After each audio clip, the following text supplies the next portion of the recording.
एक नया दिन, एक नई कंट्रोवर्सी। आई मीन लाइक मेरे को लगता है कि आने वाले टाइम में ना मैनचेस्टर यूनाइटेड की खबरें तुम्हें को या तो जी टीवी, आज तक या फिर स्टार प्लस पे मिल सकती है। इस तरीके का डेली सोप वहाँ पे बना हुआ है और लिख के ले लो, अगर एकता कपूर को चांस मिल गया तो वो अमेजोन से 10 गुना ज़्यादा एंटरटेनिंग फुटबॉल डॉक्यूमेंट्री निकालेगी इस मैनचेस्टर यूनाइटेड की सिचुएशन पे। ना उसने रांगनिक को मोनी रॉय बना देना, नाम बदल देना। अब ऐसे में यार कल की स्ट्रीम में मैं जब अपने फेलो क्रिएटर से सवाल पूछ रहा था कि ये जो स्टोरी है, जो कंट्रोवर्सी है, इसका एंड क्या होने वाला है, क्योंकि डेफिनेटली उस ड्रेसिंग रूम में Ronaldo is the biggest name, तो सारी कंट्रोवर्सी उसके अराउंड ही होने वाली है। तो क्या इसका एंड ये होने वाला है कि at the end of the season हम रोनाल्डो को यूनाइटेड से जाते हुए देखने वाले हैं, जो कि एक्चुअली में कुछ एक सेक्शन ऑफ द फैंस के परस्पेक्टिव से yes it is the solution, क्योंकि कहीं ना कहीं रोनाल्डो ही इस प्रॉब्लम का रूट कॉज है। अब उसको चाहे लोग माने या ना माने, एक सेक्शन का पर्सपेक्टिव यही है।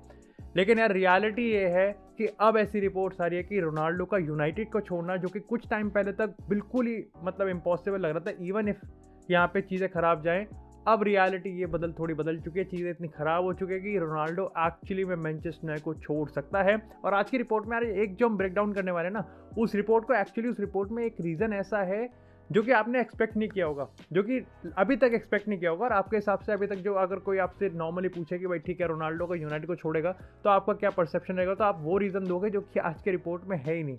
ये इस समय की सिचुएशन बन रखी है।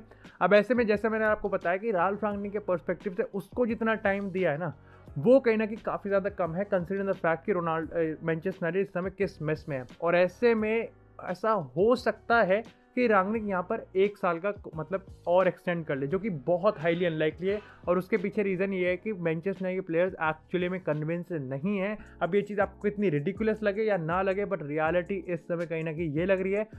और अब सीन यार ये बन रहा है कि रोनाल्डो वाली जो रिपोर्ट है ना, उसमें ये लिखा गया है कि रोनाल्डो एक्चुअली में छोड़ सकता है यूनाइटेड को, अगर जो नेक्स्ट मैनेजरियल अपॉइंटमेंट होगा वो कहीं ना कहीं अप्रोप्रिएट नहीं होगी। अब हालांकि ये रिपोर्ट में ये मेंशन नहीं है कि वो कौन सा मैनेजर है जो कि रोनाल्डो एक्चुअली में एडवाइस करता है, इसका जिक्र नहीं है। लेकिन इसका जिक्र ज़रूर है कि रोनाल्डो रांगनिक का एक्सटेंशन, यानी कि रांगनिक 6 महीने से ज़्यादा टिकेगा, तो वो इस चीज़ को एडवाइस नहीं करता। और ये एक बहुत बड़ा रीज़न है कि रोनाल्डो मैनचेस्टर यूनाइटेड को छोड़ सकता है। तो अगर दूसरे रीज़न की बात करें, जो कि मैं कह रहा था कि दूसरा पॉइंट कहीं ना कहीं ये ऐसा पॉइंट था जो कि अब तक कहीं ना कहीं हम रोनाल्डो के यूनाइटेड के एग्जिट से लेके हमेशा से लिंक करते थे, वो था टॉप 4 का फिनिश। और कहीं ना कहीं उसका जिक्र इस रिपोर्ट में नहीं है। बट यहाँ पे मैं आपसे सवाल पूछना चाहता हूँ कि क्या आपको अब लगता है कि अगर यहाँ पे यूनाइटेड चैंपियंस लीग स्पॉट को मिस कर देती है, तो यहाँ रोनाल्डो क्या मैनचेस्टर यूनाइटेड को छोड़ के जा सकता है या नहीं? Do let me know in the comment section. और क्या आपको सही में लगता है कि ये जो मैनेजरियल वाला ये जो एंगल है, जिसमें हमें ये भी नहीं पता कि कितना से होने वाला है रोनाल्डो का, से होगा भी या नहीं होगा?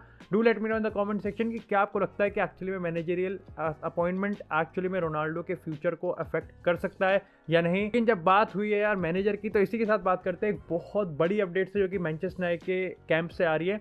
अब देखो यार, ये दूसरी बार है जब मॉरिशियो पोचेटिनो को एक्चुअली में अब रिप्लेस कर दिया गया है नंबर 1 कैंडिडेट से। हमको पता था जब ओले गुनर सोल्शायर को सैक किया गया था, तो इट वाज मॉरिशियो पोचेटिनो जिसको मैनचेस्टर यूनाइटेड का नेक्स्ट मैनेजर बनना था। बट उस टाइम पीएसजी को जिदेन मतलब नहीं मिल पाया और पीएसजी को रिप्लेसमेंट नहीं मिल पाया पोचेटिनो का, तो उन्होंने इस पे अपना वीटो लगा दिया। अब ऐसे में लगातार ये दूसरी बार हो रहा है जब मॉरिशियो पोचेटिनो एक बार फिर से कहीं ना कहीं रिप्लेस हो चुका है एज ए नंबर 1 कैंडिडेट। और इस बार जो नंबर 1 कैंडिडेट है वो है एरिक टेन हैग, और ये काफ़ी ज़्यादा बैक्ड किया जा रहा है इस रिपोर्ट्स को। अब देखो यार, सीन यहाँ पर ये है कि एरिक टेन हैग ने रिसेंटली दिसंबर में भी एक इंटरव्यू दिया था कि he is actually ready for the next step. और कहीं ना कहीं उसको लोगों ने इनडायरेक्टली लिंक किया था कि भाई ठीक है, ये अब इनडायरेक्टली ग्रीन लाइट दे रहा है मैनचेस्टर यूनाइटेड को। अब इंटरेस्टिंग फैक्ट ये है कि यार आई थिंक राल्फ रांगनिक का जो प्लेइंग स्टाइल है वो बहुत अलग है जो कि एरिक टेन हैग का प्लेइंग स्टाइल हो सकता है। और अभी हमने जस्ट डिस्कस किया है कि कैसे रोनाल्डो का फ्यूचर या फिर कुछ बड़े प्लेयर्स का फ्यूचर डेफिनेटली डिपेंड करता है शायद से मैनचेस्टर यूनाइटेड की नेक्स्ट मैनेजरियल अपॉइंटमेंट से। तो क्या आपको लगता है कि एक्चुअली में Erik ten Hag would be interested, या फिर आप अभी भी प्रेफर करते हो कि नहीं यूनाइटेड को जिदेन के लिए ही जाना चाहिए, या फिर आप मॉरिशियो पोचेटिनो वाले स्क्वाड में हो? Do let me know in the comment section. वैसे एक सवाल यहाँ पर यह है कि जिस मेस में, मैं कहूँगा कि जिस दलदल में इस समय यूनाइटेड की टीम है, जिस कंट्रोवर्सीज में यूनाइटेड की टीम है, क्या एरिक टेन हैग जैसा प्रोफाइल का मैनेजर एक्चुअली में इतनी बड़ी ईगोज को संभाल सकता है या नहीं? ये भी आपको कहीं ना कहीं कमेंट सेक्शन में मुझे बताना है। लेकिन इसी के साथ यार बात करते हैं पीएसजी की मैनेजरियल पोजीशन से। अब देखो यार, इसमें कोई डाउट नहीं कहीं ना कि एक टाइम पे मैनचेस्टर यूनाइटेड को भी एक नया मैनेजर चाहिए, शायद से कहीं ना कि पीएसजी को भी एक नया मैनेजर चाहिए। और कहीं ना कि दोनों के मैनेजर्स थोड़े थोड़े इंटरलिंक्ड है, जहाँ पे पोचेटिनो यूनाइटेड जा सकते हैं लेकिन यार इसमें भी एक रियलिटी ये है कि पीएसजी को मैनेजर वैसे भी रिप्लेस करना है इरिस्पेक्टिव, वो इस पर डिपेंड नहीं करता कि पोचेटिनो अगर यूनाइटेड जाएगा तभी कहीं ना कहीं वो पोचेटिनो को निकालेंगे, ऐसा नहीं है। दे आर एक्चुअली प्लानिंग कि पोचेटिनो को रिप्लेस करें और उसका सबसे ज़्यादा डिपेंड यूनाइटेड पे नहीं बल्कि ज़िनेदिन ज़िडेन पे है। और ऐसे में ये बहुत ही ज़्यादा बड़ी अपडेट है मेसी और पीएसजी के फैंस के लिए, क्योंकि यार अब फाइनली रिपोर्ट ये आ रही है कि यहाँ पर पीएसजी ने सक्सेसफुली कन्विंस कर लिया है ज़िनेदिन ज़िडेन को to be their next permanent manager of PSG. और वैसे में ये रिपोर्ट आई है डैनियल रियोलो की, और ये वही बंदा है जिसने सबसे पहले ब्रेकआउट किया था कि Messi is going to join PSG. तो आप कह सकते हो कि ये एक और बहुत बड़ी रिपोर्ट है जो कि ब्रेकआउट है। अब इसमें 2 पॉइंट हैं। पहली चीज़ तो ये कि इमीडिएटली ज़िडेन टेक ओवर नहीं करेगा, उसके 2 रीजन हैं। सबसे पहले तो देखो पीएसजी इवन दो वो चाहते हैं, वो डेफिनेटली दे आर कन्विंस कि भाई हमको पोचेटिनो को रिप्लेस करना है। अगर हमको आने वाले टाइम में चैंपियंस लीग और यूरोप में डोमिनेट करना है तो पोचेटिनो के बस की नहीं है और इस स्क्वाड को तो बिल्कुल नहीं संभाल सकता। दूसरा पॉइंट ये, लेकिन हाँ मतलब पहला ही पॉइंट कंटिन्यू कर देता हूँ। पहला पॉइंट ये भी है कि वो पोचेटिनो को फिर भी सीजन के एंड तक का टाइम देना चाहते हैं। वो नहीं चाहते कि ठीक है पोचेटिनो जो भी करना चाह रहा है उसको बीच में तोड़ें या फिर बीच में डिस्टर्ब करें। इसी के साथ जो दूसरा पॉइंट है वो ये है कि ज़िडेन ने शुरू से लेकर आखिर तक हमेशा इस चीज़ को मेंटेन किया है कि वो मिड सीजन किसी भी क्लब को ज्वाइन नहीं करेगा, चाहे वो पीएसजी हो चाहे फिर वो मैनचेस्टर यूनाइटेड हो। लेकिन अब कहीं ना कहीं आई थिंक सबसे बड़ा सवाल है कि यस ये तो पक्का है कि ज़िडेन के अपॉइंटमेंट का पीएसजी बहुत ज़्यादा वो देखते हैं कि ठीक है भाई नेमार को भी ये कोच करेगा, उसके बाद ये एम्बापे को भी कोच करेगा, मेसी को भी कोच करेगा। लेकिन ये डाउट में आई थिंक नहीं आना चाहिए कि सबसे बड़ा फैक्टर जो है कि यहाँ पे पीएसजी एक और अटेम्प्ट कर रही है एम्बापे को कन्विंस करने के लिए कि भाई तुम यहीं रखो। अब 2 ही पॉइंट्स हम डिस्कस करेंगे कि एक्चुअली में क्या इसका प्रो है कि ज़िडेन के आने से क्या एम्बापे रुकेगा और क्या इसका एक्चुअली में प्रोज नहीं है। अब देखो जो चीज़ एक्चुअली में वर्क करती है पीएसजी में वो ये है कि पहली चीज़ तो उनको टाइम दिया गया है, क्योंकि चैंपियंस लीग में आपको पता है कि it's real Madrid versus PSG और उससे पहले कुछ भी चीज़ पब्लिक नहीं हो सकती। अगर मैड्रिड चाहे तो भी साइन नहीं कर सकती एम्बापे को, क्योंकि एम्बापे नहीं चाहता कि उसको कोई हेट मिले। इसी के साथ आपको पता है कि एक्चुअली में इट वॉज ज़िनेदिन ज़िडेन जिसका बहुत बड़ा रोल और मैं कहूँगा कि काफ़ी बड़ा फैक्टर था कि किलियन एम्बापे एक्चुअली में रियल मैड्रिड आना चाहता था। और अब क्योंकि ज़िडेन खुद ही पीएसजी आ रहा है तो दिस माइट भी एक्चुअली बी कहीं ना कहीं किलियन एम्बापे को कन्विंस कर सकता है।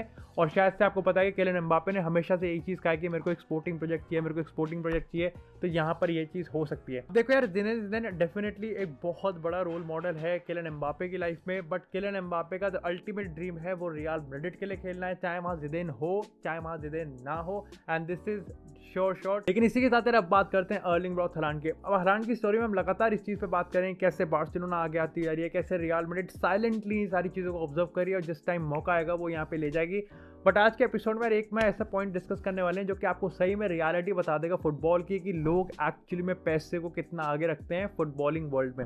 अब रिसेंटली यार एक रिपोर्ट आती है ESPN की जो कि ये बताती है कि एक्चुअली में फ्लोरेंटिनो पेरेस चाहते हैं कि बार्सिलोना अर्लिंग ब्राउट हालांड को साइन करे, और उसके पीछे रीज़न ये है कि फ्लोरेंटिनो पेरेस को पता है कि अगर हालांड बार्सिलोना जाएगा, एम्बापे रियल मैड्रिड आएगा, तो अगेन ये एक राइवलरी क्रिएट करेंगे जो रोनाल्डो और मेसी वाली, जो कि लगातार फैंस कहीं ना कहीं एक्सपेक्ट कर ही रहे हैं। और उसको पता है कि ये चीज़ बिकता है, राइवलरी बिकती है। राइवलरी ना ही सिर्फ बार्सिलोना को फायदे करेगी, ना ही सिर्फ ला लीगा को फ़ायदा करेगी, ना ही रियल मैड्रिड को फ़ायदा करेगी, बल्कि ये पूरी लीग को फ़ायदा करेगी। और at the end of the day सबके पास ज़्यादा पैसे होंगे, और ये कहीं ना कहीं एक इकोनॉमिक पॉइंट ऑफ व्यू से हो सकता है। लेकिन इसी के साथ यार एक इंटरेस्टिंग पॉइंट और है अर्लिंग ब्राउट हालांड के रिगार्डिंग। तो डॉर्टमुंड के ऑफिशियल्स ने चीज़ कंफर्म कर दिया कि 31 जनवरी से पहले अर्लिंग ब्राउट हालांड को डॉर्टमुंड को अपना डिसीजन बताना होगा कि भाई वो कहाँ जा रहा है कहाँ नहीं, क्योंकि यस हम बात हमेशा बार्सिलोना रियल मैड्रिड कर रहे हैं, लेकिन एक स्मॉल पॉसिबिलिटी ये भी है कि एक्चुअली में डॉर्टमुंड में भी वो रुक सकता है, जो कि डॉर्टमुंड अल्टीमेटली चाहती है। ये चीज़ मैंने आपको कुछ टाइम पहले अपने एक डेली एपिसोड में बताई भी थी। लेकिन कहीं ना कहीं यहाँ पर डॉर्टमुंड को पता है कि ठीक है 90% चांस ये है कि अर्लिंग ब्राउट हालांड यहाँ से निकल ही जाएगा, तो उनको कहीं ना कहीं एक प्रॉपर रिप्लेसमेंट फिगर आउट करना पड़ेगा। क्योंकि देखो डॉर्टमुंड के पर्सपेक्टिव से yes Erling brought हालांड is a big money project, लेकिन कहीं ना कहीं स्पोर्टिंग प्रोजेक्ट भी है, वो उसको चैंपियंस लीग के लिए भी, बुंदेसलीगा में भी और बाकी कॉम्पिटिशन्स में भी बहुत इंपॉर्टेंट है। तो हालांड को रिप्लेस करना कहीं ना कहीं और भी बड़ा टास्क है डॉर्टमुंड के पर्सपेक्टिव से भी। तो आई थिंक हमको बता सकता है कि येस इस जनवरी ट्रांसफर विंडो खत्म होने से पहले ही हमको पता चल जाएगा कि डॉर्टमुंड कौन से क्लब में, डॉर्टमुंड के बाद हालांड का कौन सा नेक्स्ट क्लब होने वाला है, जो कि मेरे हिसाब से यस कहीं ना कहीं रियल मैड्रिड की तरफ से अब बार्सिलोना शिफ्ट हो रही है पूरी गेम। लेकिन इसी के साथ अगर बात करते हैं लिवरपूल से, तो भाई लिवरपूल के रिगार्डिंग बहुत ही ट्रेंडिंग स्टोरी चल रही है कि भाई पोर्तो का जो विंगर है लुइस डियास, वो एक्चुअली में इस समय लिवरपूल के रडार पे और बहुत ही ज़्यादा सीरियसली रडार पे है कि उसका जो 67 मिलियन रिलीज क्लॉज है वो लिवरपूल यहाँ पे कर सकती है। और बस ये था कि जनवरी ट्रांसफर विंडो में खत्म ही हो जाएगी डील और बिल्कुल इसको कंप्लीट कर दिया जाएगा। अब इसके पीछे दो रीज़न थे।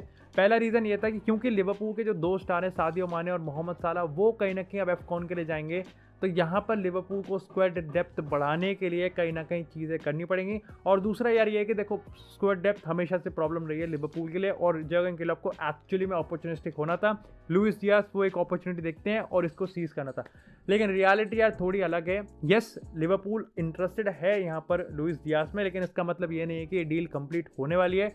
इसके पीछे एक बहुत बड़ा रीज़न है और वो ये है कि यहाँ पर लिवरपूल चाहती है कि वो जनवरी ट्रांसफर विंडो में कुछ करने से पहले समर तक रुकना चाहेगी। और सबसे बड़ा रीज़न यहाँ पर यह है कि वो मोहम्मद साला का फ्यूचर सबसे पहले कंप्लीट करना चाहती है, जानना चाहती है कि क्या साला एक्चुअली में कमिट कर भी रहा है लिवरपूल को या नहीं, या फिर कहीं ना कहीं क्या उसको रिप्लेस करना पड़ेगा। यस जितना रिडिकुलस ये साउंड करता है उतना रिडिकुलस एक्चुअली में है नहीं। आपको पता है लिवरपूल और मोहम्मद साला के बीच एक काफ़ी टाइम से स्टैंड ऑफ चल रहा है नए कॉन्ट्रैक्ट को लेके, जहाँ पे साला को 400,000 पर वीक की सैलरी चाहिए और यहाँ पर लिवरपूल थोड़ा सा हेजिटेट कर रही है। अब आपको पता है कि डेफिनेटली जो अभी सिस्टम है फर्स्ट 9 के साथ, अगर मोहम्मद साला जाता है तो उसको रिप्लेस करना पड़ेगा, लेकिन ये बहुत ज़्यादा बात की बात है। लेकिन ऐसे में लिवरपूल का सीन देखो, सीन यही है कि समर ट्रांसफर विंडो तक हम वेट करेंगे। नेक्स्ट 6 महीने में हमारा पूरा ध्यान इसी पे होना चाहिए कि मोहम्मद साला का कॉन्ट्रैक्ट या तो रिन्यू करो या फिर जो भी है, लेकिन फाइनल डिसीजन इसका कंक्लूजन करो इस स्टोरी का। उसके बाद ही हम कहीं ना कहीं कोई स्टोरी पे किसी और स्टोरी पे इन्वेस्ट करेंगे। So that's it for this episode guys. I hope आपको एपिसोड पसंद आया, और अगर आपको एपिसोड पसंद आया एपिसोड को लाइक करें, चैनल को सब्सक्राइब करें। आपको इसी तरह फुटबॉल से रिलेटेड एक्सक्लूसिव स्टोरीज इस चैनल पे मिलती रहेंगे। तब तक के लिए stay tuned, stay safe and I will see you in the next episode.